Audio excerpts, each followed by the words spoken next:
মার্কিন president Donald ট্রাম্পের এক কথাতেই রক্তক্ষয়ী যুদ্ধ বন্ধের সিদ্ধান্ত নিল ভারত পাকিস্তান।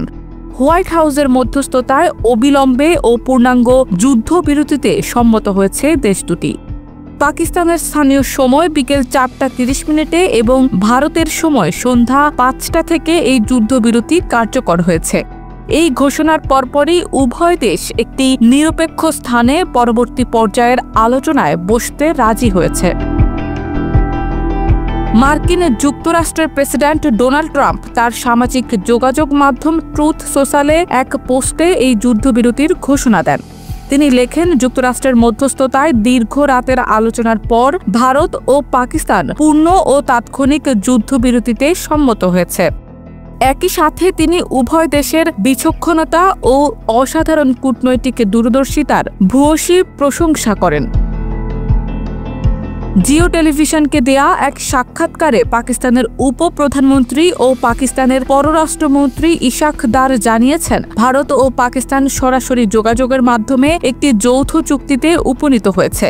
তিনি বিশেষভাবে উল্লেখ করেন যে যুক্তরাজ্য, বিশেষ করে দেশটির পররাষ্ট্রমন্ত্রী ডেভিড লেমি, এই সংকট নিরসনে গুরুত্বপূর্ণ ভূমিকা পালন করেছেন। ভারতের পররাষ্ট্র সচিব বিক্রম মিশ্রি এই বিষয়ে বিস্তারিত তথ্য জানান। তিনি জানান, পাকিস্তানের ডিজিএমও ভারতীয় সময় দুপুর 3:35 টেলিফোনে ভারতের সাথে যোগাযোগ করেন। এরপর উভয় পক্ষ ঐকমত্যে পৌঁছায় যে বিকেল 5টা থেকে স্থল, আকাশ ও নৌপথে সব ধরনের সামরিক অভিযান বন্ধ রাখা হবে। এই সিদ্ধান্ত কার্যকর করার জন্য উভয় দেশই তাদের নিজ নিজ সামরিক বাহিনীকে অবিলম্বে নির্দেশ দিয়েছে।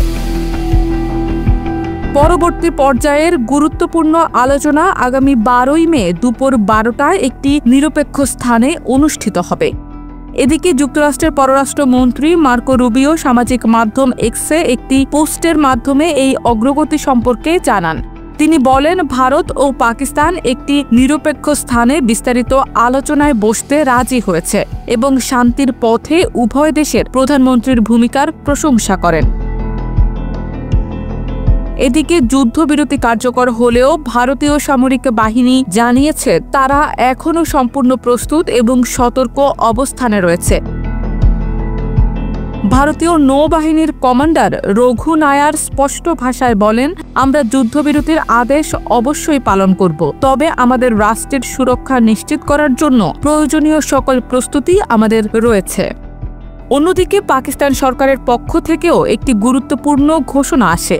জানানো হয়, দেশটির সকল বিমানবন্দরে এখন স্বাভাবিক ফ্লাইট পরিচালনার জন্য সম্পূর্ণরূপে উন্মুক্ত এবং আকাশসীমা পুনরায় চালু করা হয়েছে।